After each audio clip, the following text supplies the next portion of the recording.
Bienvenidos a otro episodio más de State of Success, el podcast donde hablamos de negocios, emprendedurismo y bienes raíces. Hoy estoy aquí con Javier Pereira, que es el dueño, creativo, fundador de Pereira, la marca de zapatos de lujo de diseñador guatemalteca. Javier, gracias por estar aquí conmigo. Gracias a vos por la invitación, Juanfi. Pues mira, básicamente, como te decía fuera de cámara, es una conversación muy casual donde quiero conocerte a vos como persona en tu lado, en tu lado profesional, también con anécdotas personales, pero más en tu lado de dueño de negocio, ¿verdad? Ok. Y quería saber, yo, como te decía, no soy todavía cliente de Pereira, espero serlo pronto hoy. Tengo muchos amigos que sí son dueños, clientes tuyos. Súper. Y pues la verdad me llamó la atención, siempre me ha llamado la atención la marca porque es algo que es bastante high-end, o sea, en un mercado guatemalteco que tal vez no está acostumbrado a pagar ese premium por un par de zapatos, digámoslo así. Sí. ¿Qué te llevó a esto? ¿De dónde venís, verdad? ¿Dónde empieza todo? Pues empieza en la Antigua. Pues yo originalmente ahí estaba viviendo cuando comenzó todo el proyecto de Pereira. Y en ese momento quería empezar un proyecto personal, o sea, básicamente emprender algo. No lo vi como un emprendimiento en ese momento, fue más como un side project, algo donde yo pudiera como que tener un poquito más de libertad creativa y poder tener esa libertad de diseñar y crear y hacer algo desde cero. Y fue una vez que estaba, por cabal pasé manejando enfrente de por donde está el viejo café en la Antigua, que es la Sexta Avenida, y me di cuenta que la última zapatería estaba cerrando. Pues zapatería artesanal. Cerrando de verdad, porque estaban sacando los muebles y todo. Entonces, pues de la nada solo dije, bueno, voy a bajarme, y me fui a chutear. Y ahí les pregunté que qué había pasado, porque estaban cerrando y todo el rollo. Y me dijeron que, pues, que ya no había negocio, que el zapato artesanal pues ya nadie lo compraba, y allá nadie le interesaba. Ese día me fui y ahí empezó como que a cranearse la idea de crear una marca que pudiera fusionar como que el rescate de este arte como milenario que se ha venido trasladando de una generación a otra, y traerlo a un contexto un poco más contemporáneo, ¿no? Como que tomar el reto de lo que dijeron ellos, que ya se estaba muriendo, y ir en contra de la corriente y decir sí se puede, solo que con el enfoque adecuado, ¿no? Siempre ha sido de zapatos, desde Wiro era una prenda que te llamaba, o sea, los zapatos para vos siempre fueron algo importante. ¿O por qué, digamos, aparte de la historia del señor que cierra la tienda de zapatos, decidís voy a hacer zapatos de lujo hechos a la medida? ¿De dónde viene ese interés por esa particular? Pues fíjate que fan de los zapatos tampoco es como que era. Era sneakerhead, me gustaban los tenis, y pues siempre como cualquier hombre estaba engasado con los tenis y todo el rollo. Pero no te diría que era como, ay, mi pasión, ¿ya? Sino que lo vi y dije, bueno, el calzado es un producto que todos necesitamos, que nunca va a pasar de moda, nunca se va a dejar de necesitar.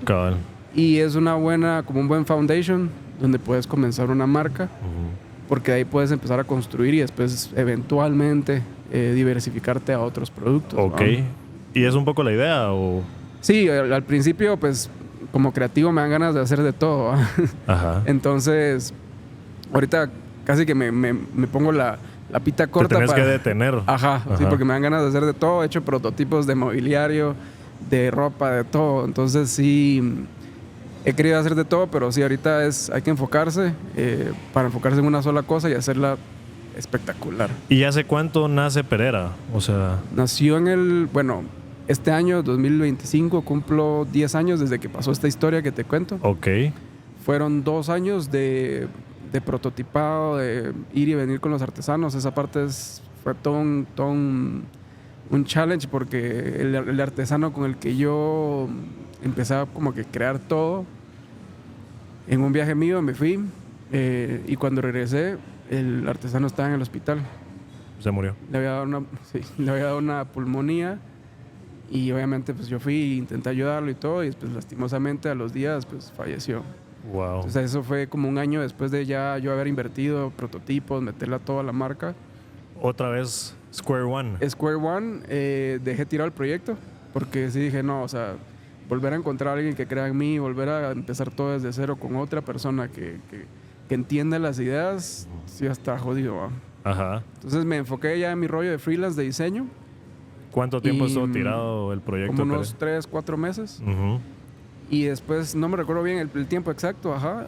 Y me recuerdo que recibí una llamada del hermano de este artesano que estaba trabajando conmigo.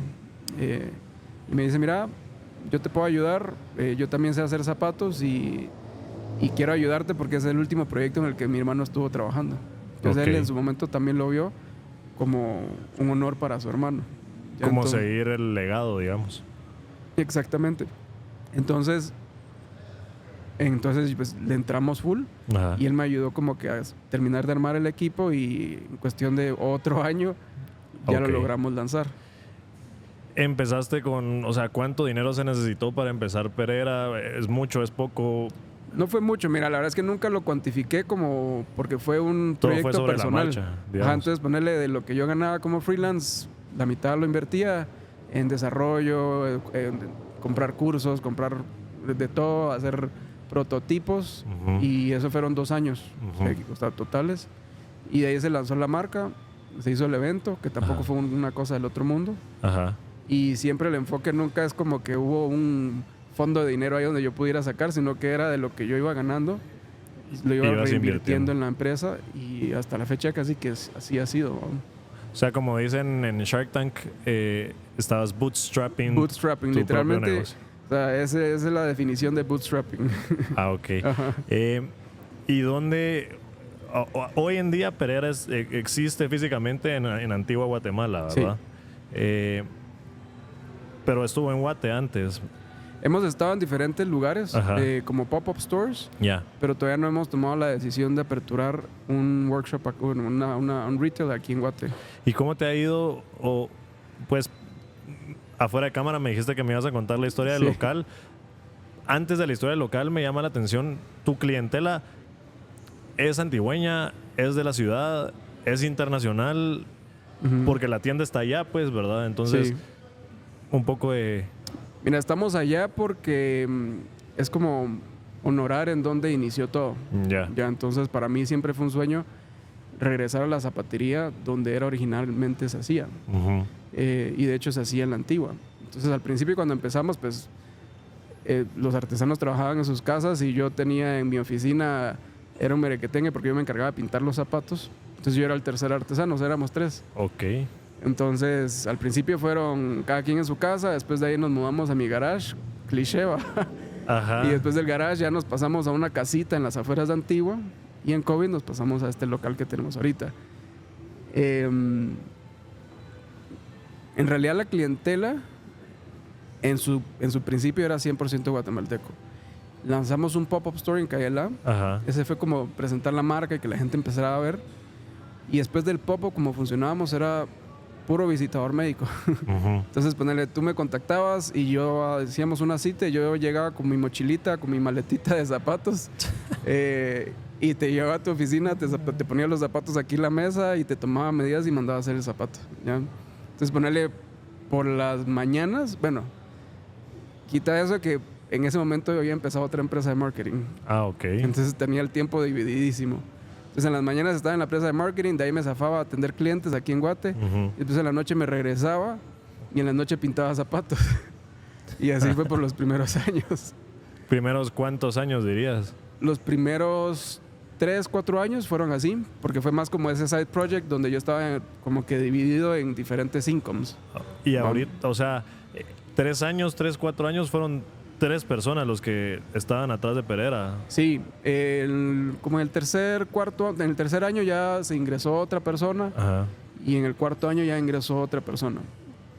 Ya. Y mira, solo para contarme la historia de ese local de la pandemia, ¿qué fue lo que pasó? Mira, el local, como te conté, para mí regresar a poner un workshop dentro de la Antigua. Antigua, pues tú que estás en real estate sabes que Antigua es un lugar pricey, un lugar caro. Sí, premium real estate. Ajá.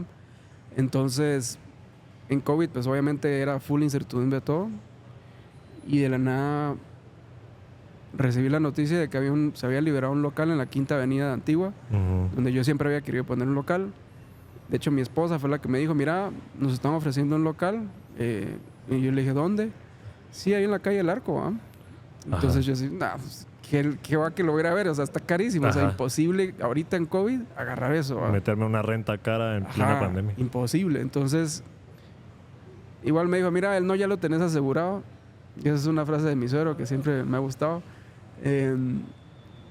Y entonces dije, bueno, vamos a verlo, pues nada pierdo con verlo. Es una frase muy de vendedor de bienes raíces cuando un cliente quiere tirar una oferta así masacre. Mira, lo peor que pueden decir es que no.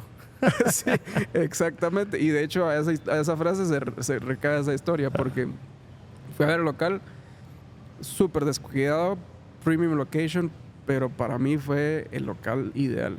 En el primer nivel es un metraje chiquito, son como 50 metros cuadrados. Y en el segundo nivel era un lugar más grande, son como 140 metros cuadrados, que esa era una casa que hacían fotografía. Entonces en el segundo nivel era un estudio de fotografía. Entonces perfecto para poner un taller porque era un lugar amplio y todo el rollo. La cosa es que me fui, me mandaron la oferta de cuánto era y todo el rollo. No me recuerdo cuánto fue exactamente, pero igual dije, sí está caro. Va. O sea, sí estaba caro. No, Sí, estaba, estaba no caro. era un deal pandémico de esos que... No era un deal pandémico. Ajá. Lo convertimos en un deal pandémico. Ok. ¿Va? Entonces después llegué y dije, bueno, sí está cool. Y esta es la oportunidad de encontrar un local ahí porque si esto se reactiva, pues lo agarran En 2 días se en ocupa. 2 días. Ajá. Y aparte ya tenían una lista de espera de gente que estaba viendo ese local igual en pandemia. ¿va? Fijo. Entonces llegué yo y dije, bueno, el no ya lo tenemos asegurado. Va a tirar una oferta. Entonces tiró una oferta de una renta escalonada Ajá. por 2 años. ¿Alguien te asesoró en eso o...? Sí, lo vimos con mi suegro. Bueno. Ya, entonces, y también con mi esposa y todo el rollo. O sea, así fue como Estrategia. estrategia, ajá. Porque sí lo quería hacer, pero obviamente no tenía el recurso para meterle. Y aparte había que remodelar todo. Invertirle al local. Ajá. Entonces tiré la oferta, 2 años de renta escalonada. Y a los 2 días me llaman y me dice, mira, bueno, démosle. Y fue como la mejor y la peor noticia que me dieron en el momento. Cabal. Así Entonces... como premio o castigo. Exacto, fue como, bueno, hoy sí Hay ya que es darle. realidad, ¿va? Ajá. En ese momento, pues tenía un socio. Pereira tiene un socio. Y entonces llamé a mi socio y le dije, mira, está pasando esto y todo el rollo. Y me dijo, mira, pues si vos crees que ese es el local, dale, va. Y usamos el capital de Pereira. Nosotros teníamos ahí un capital como de ahorro y toda la onda. Sí fue una apuesta bastante agresiva, o sea, como porque estábamos en modo de restringirnos y decidimos entrarle full.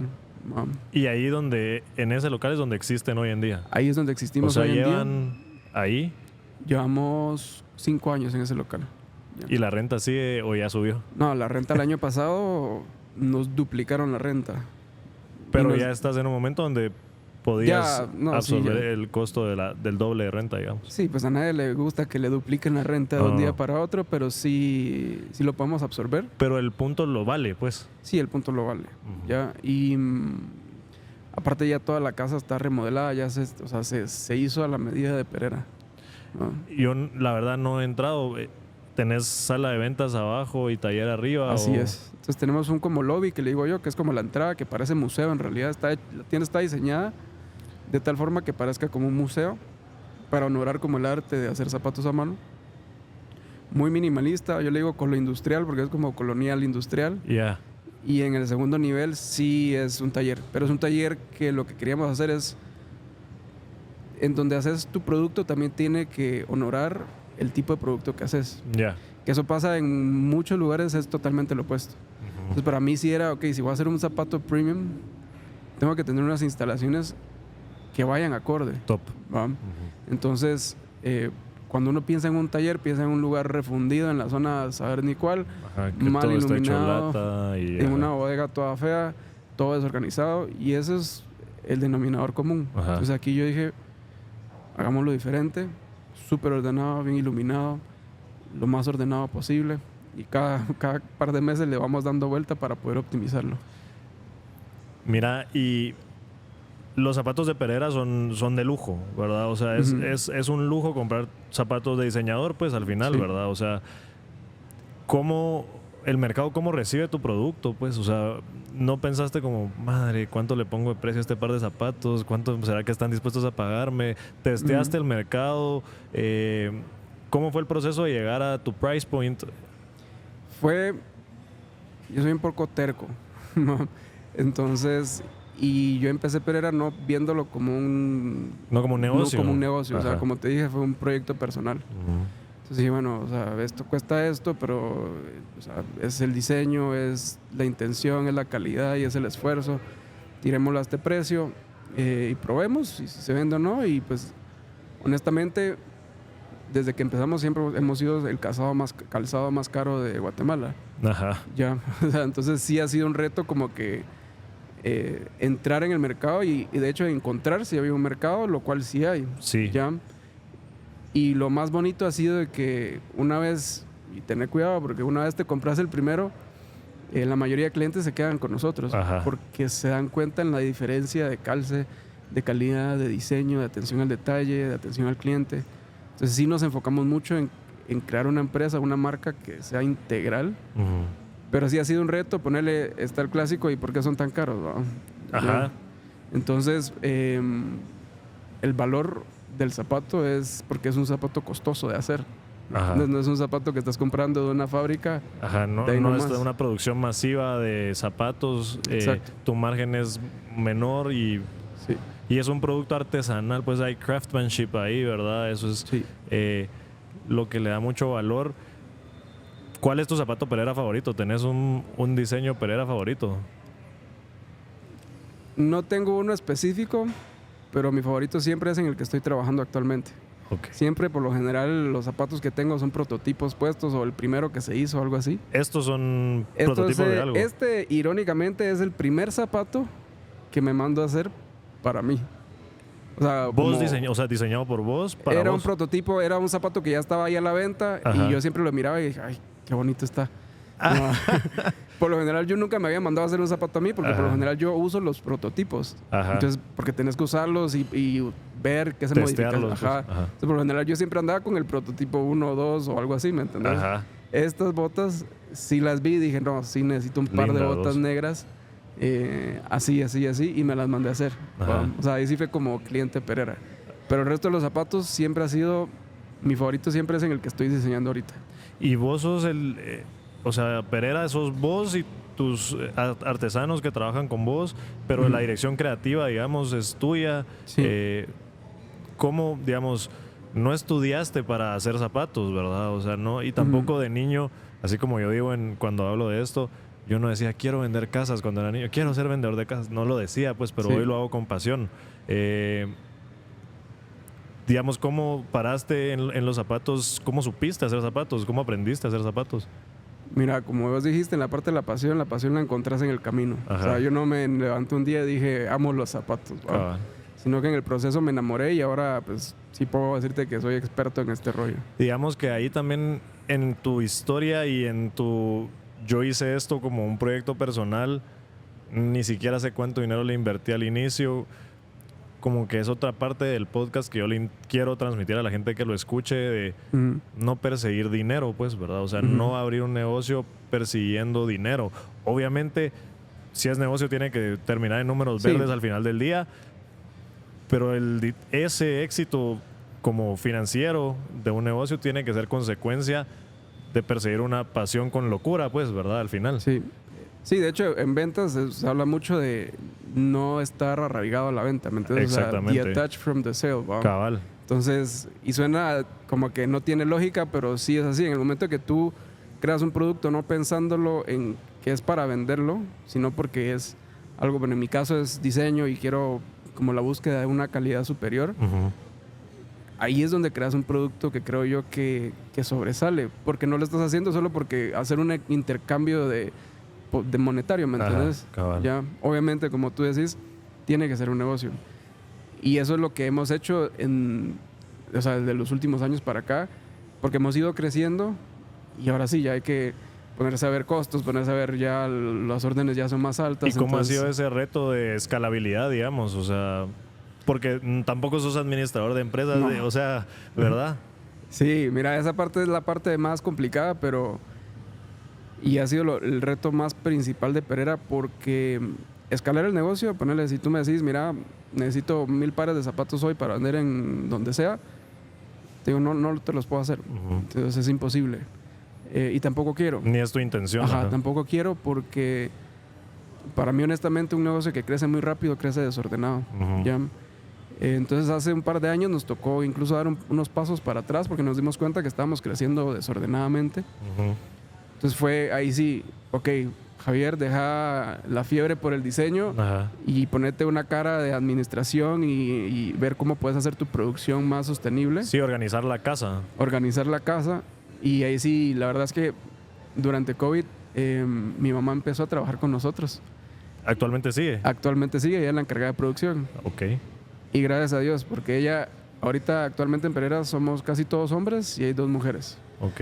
La administradora, que es la que se encarga de administrar las finanzas, y mi mamá, que es la que se encarga de producción. Ok. ¿Ya? Entonces ellas son las que son nuestras jefas, básicamente.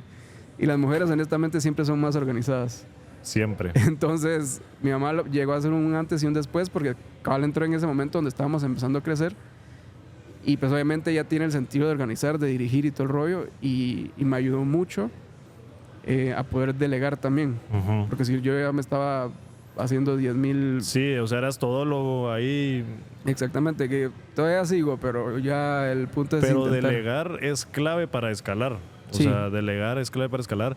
Tener métricas también, ¿verdad? O sea, saber lo que no es medible no es escalable, dicen. Exacto. Tal vez para ir como wrapping up, ¿para dónde vas? O sea, ¿a qué aspiras? Hablaste como de un estándar más alto. Esos estándares que vos tenés en tu mente, ¿los tenés porque tenés referentes en el mundo del diseño de zapatos hechos a la medida, a mano? ¿O son estándares que vos solito has fijado? ¿Y para dónde va tu marca, pues?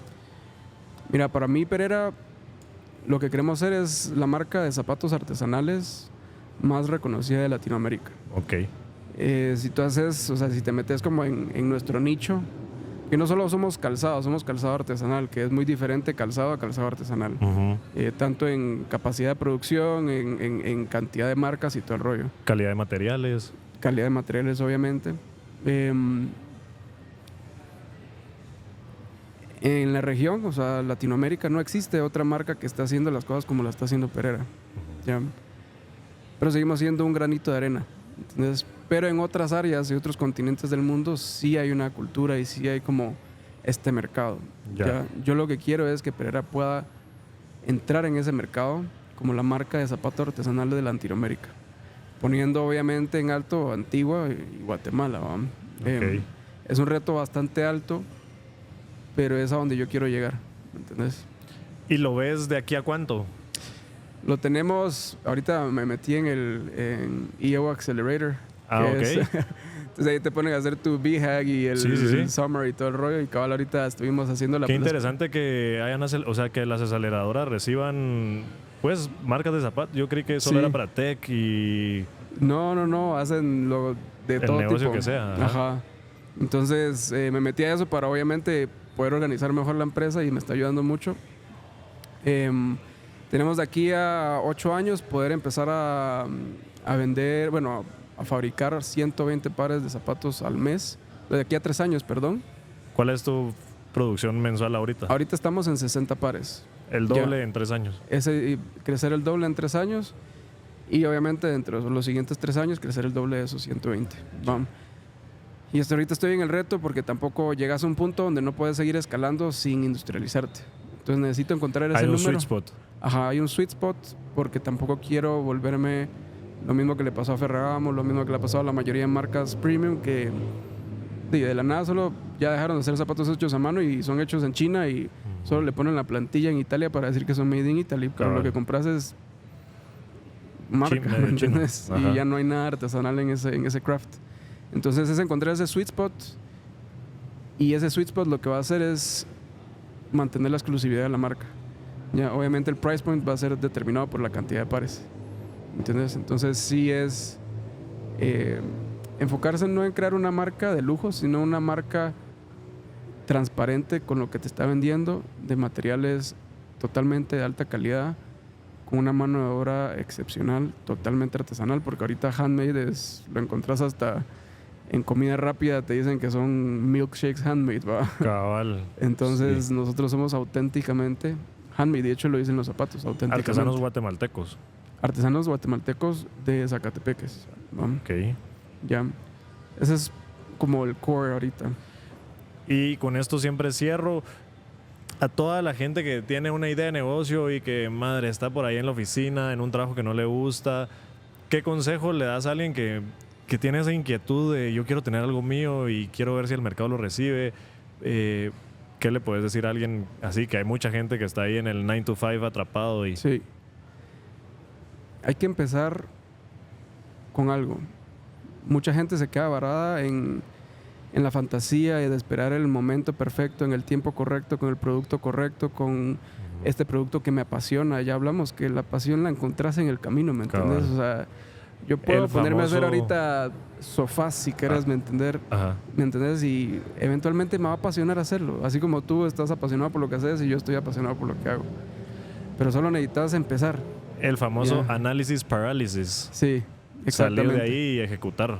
Ejecutar y en el camino puedes pivotear. Ujú. Hay muchas marcas. Creo que LG es una de las marcas que empezó vendiendo cosméticos. Y terminaron en electrodomésticos. Electrodomésticos, o sea, No sabía. no hay reglas. Ajá, es bien interesante. O sea, no hay reglas. O sea, si de la nada pues encontraste un nicho, pero ya llevas adelantado, puedes pivotear, pues. Ya. Bueno, buenísimo. Gracias por la conversación. Juan. Gracias por aceptar la invitación. Y este episodio fue grabado en la sala de ventas de Saloni en Galerías Tiffany, que es nuestro sponsor. Súper. Buena onda. Gracias. A la orden.